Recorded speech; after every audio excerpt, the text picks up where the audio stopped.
어떤 사람들이 성전을 가리켜 그 아름다운 돌과 헌물로 꾸민 것을 말하며 예수께서 이르시되 너희 보는 이것들이 날이 이르면 돌 하나도 돌 위에 남지 않고 다 무너뜨려지리라.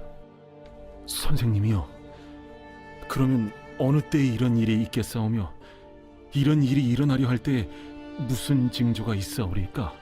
미혹을 받지 않도록 주의하라. 많은 사람이 내 이름으로 와서 이르되 내가 그라하며 때가 가까이 왔다 하겠으나 그들을 따르지 말라. 난리와 소요의 소문을 들을 때 두려워하지 말라. 이 일이 먼저 있어야 하되 끝은 곧 되지 아니하리라. 민족이 민족을, 나라가 나라를 대적하여 일어나겠고 곳곳에 큰 지진과 기근과 전염병이 있겠고 또 무서운 일과 하늘로부터 큰 징조들이 있으리라. 이 모든 일 전에 내 이름으로 말미암아 너희에게 손을 대어 박해하며 회당과 옥에 넘겨주며 임금들과 집권자들 앞에 끌어가려니와 이 일이 도리어 너희에게 증거가 되리라.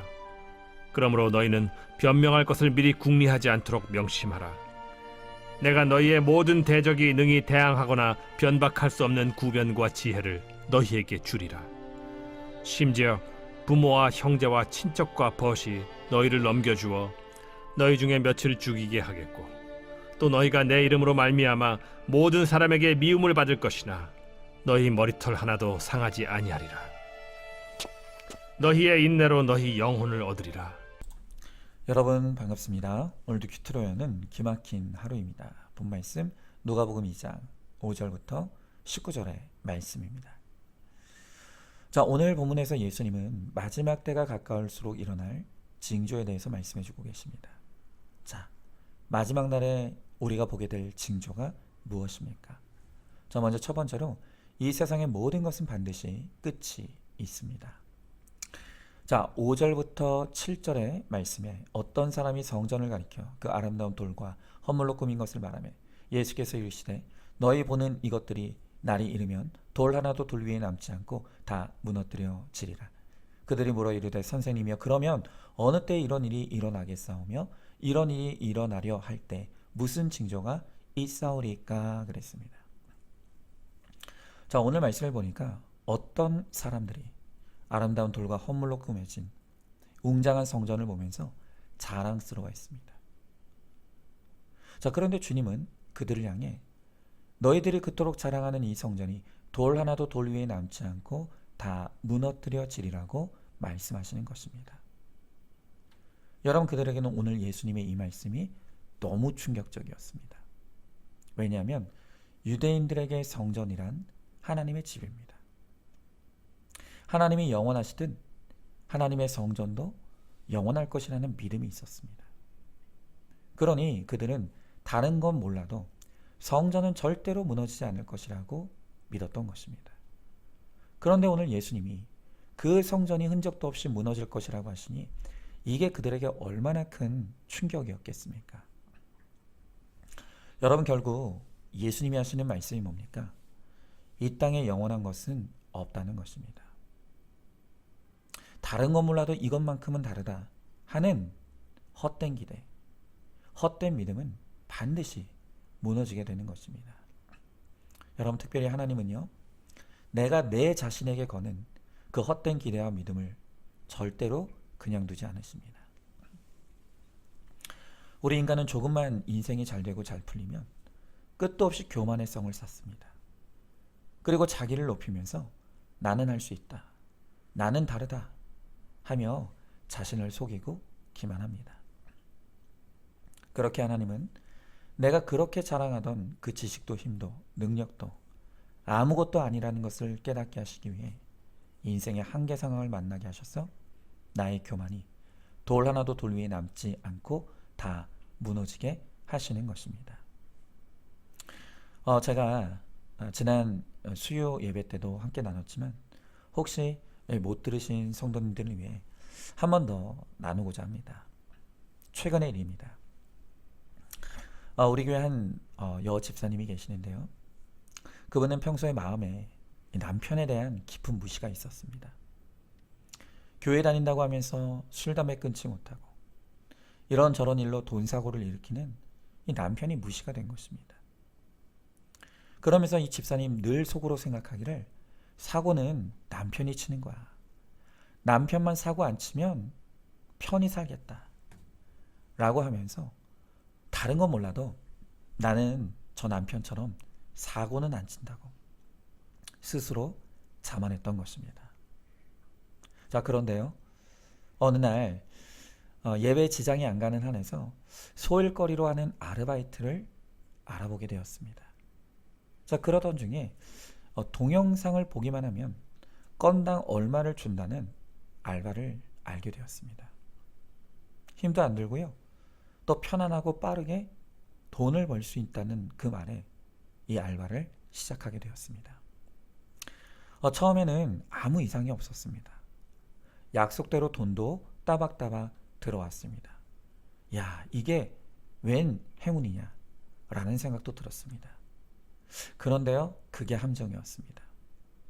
그렇게 신뢰를 쌓은 상대방이 조금씩 우리 집사님의 욕심을 자극하는 제안을 시작했습니다.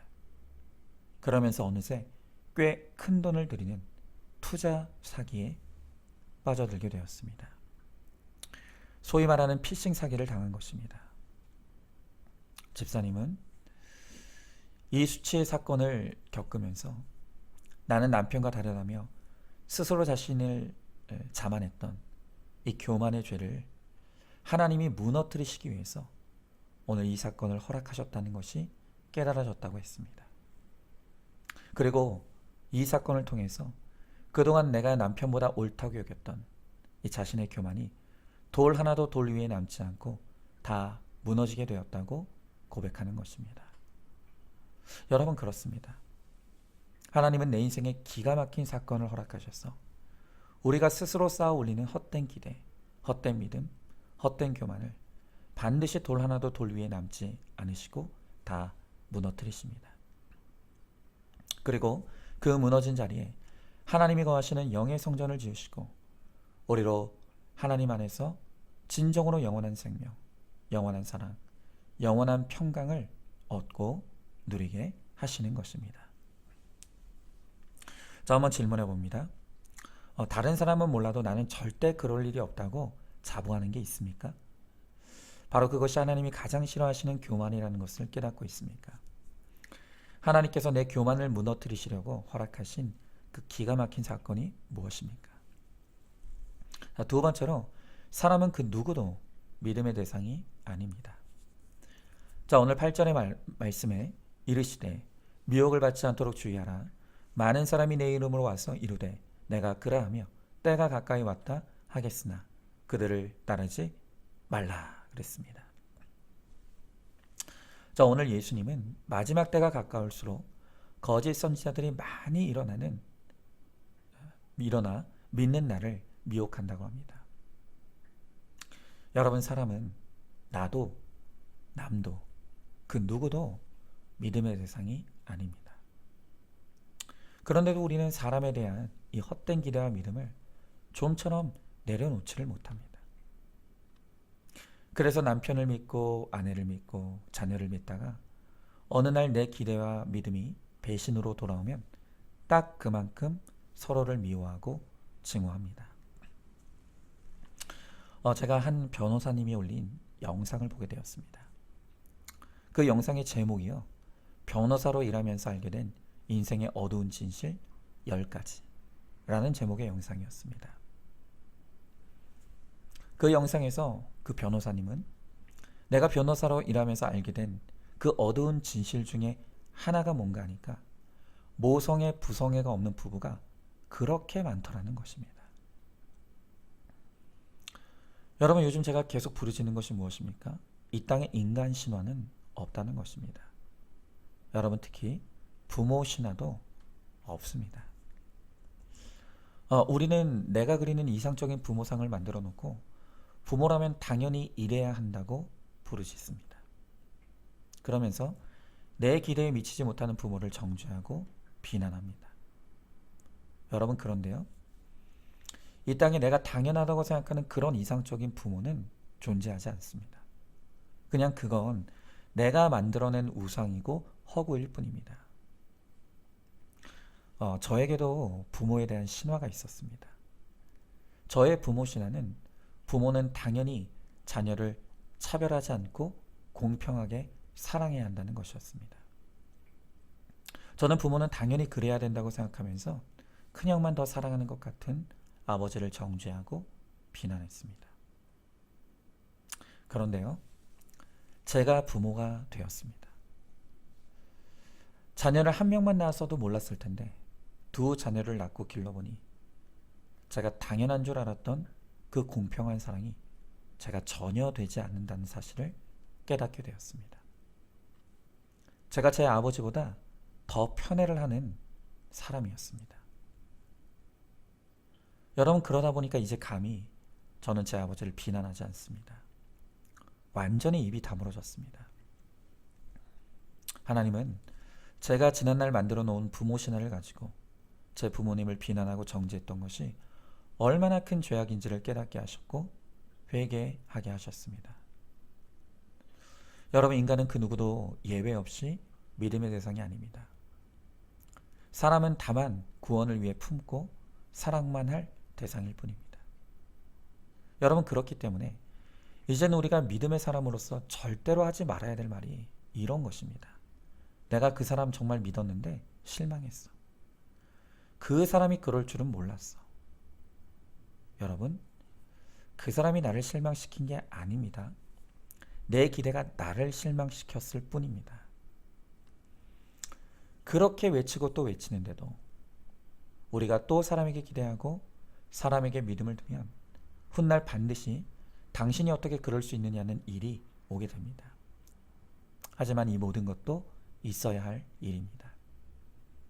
왜냐하면 그래야만 우리가 하나님 한 분밖에는 믿음의 세상이 없다는 것을 머리가 아닌 가슴으로 깨달을 수 있기 때문입니다.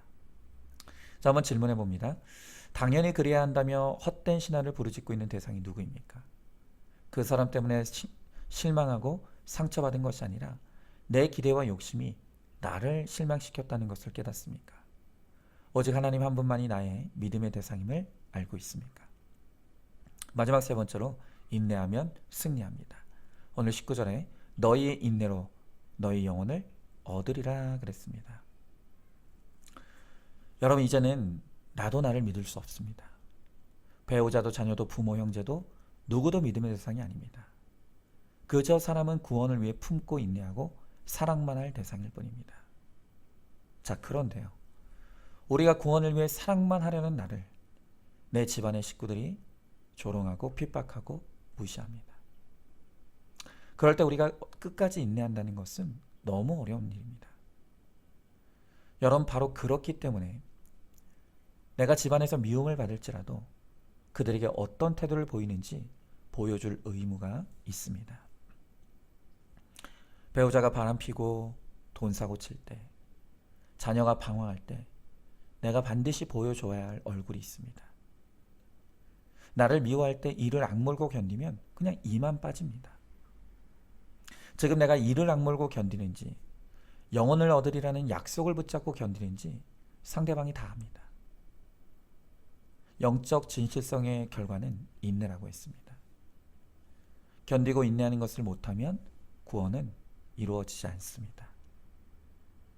그러나 우리가 구원을 목적에 두고 인내하기만 하면 결국엔 반드시 영혼을 얻게 되리라고 오늘 주님이 약속해 주십니다. 그러니 내가 볼 때는 길도 없고 방법도 없어 보이지만 인내만 하십시오. 살아내십시오. 여전한 방식으로 큐티하고 회개하며 밥 잘 먹고 잠 잘 자시기 바랍니다. 그러면 주님이 때가 되었을 때 반드시 마지막 심판의 날 나와 내 가족을 머리털 하나 상하지 않도록 지켜 보호해 주시고 영혼을 구원해 주실 줄로 믿습니다. 자, 한번 질문해 봅니다. 나를 조롱하고 무시하는 식구들에게 나는 어떤 얼굴을 보여주고 있습니까? 구원을 위해 인내하면 길이 없고 방법이 없는 것 같아도 하나님이 하나님의 때에 하나님의 방법으로 영혼의 구원을 얻게 해주실 것을 믿고 있습니까? 자, 오늘도 4월 4일 보석 상자입니다. 자존감과 자신감을 가진 사람이 미안하다는 말도 잘할 수 있습니다. 열등감과 자존심 때문에 잘못을 하고도 미안하다는 말을 못하는 것입니다. 아멘. 우리 함께 기도하겠습니다. 주님, 감사합니다. 오늘 말씀을 통해 마지막 날이 가까울수록 이 세상에 일어날 징조가 있다고 말씀하십니다. 오늘 주님은 말씀을 통해 이 세상의 모든 것은 반드시 끝이 있다고 하십니다. 그리고 이 세상에 존재하는 그 누구도 우리의 믿음의 대상이 될 수 없다고 말씀하십니다. 나 자신도, 내 가족도, 내 부모 형제도, 그리고 내가 그렇게 믿고 존경하는 지도자들조차도 결코 우리의 믿음의 대상이 될 수 없습니다. 오직 하나님만이 믿음의 대상입니다. 이제는 우리가 정말 구원을 위해 사랑만 하며 인내만 하며 견딜 수 있게 하시고, 그래서 우리의 인내를 통해서 내 가족을 구원하는 그 사명을 감당하는 우리 모두가 되게 하여 주시옵소서. 믿사오며 사랑이 많으신 우리 예수님 이름 받들어 기도드리옵나이다. 아멘. 오늘도 큐티로 기막힌 하루를 살아내는 하늘가족 공동체 우리 모든 성도님 되시기를 주님의 이름으로 축복합니다.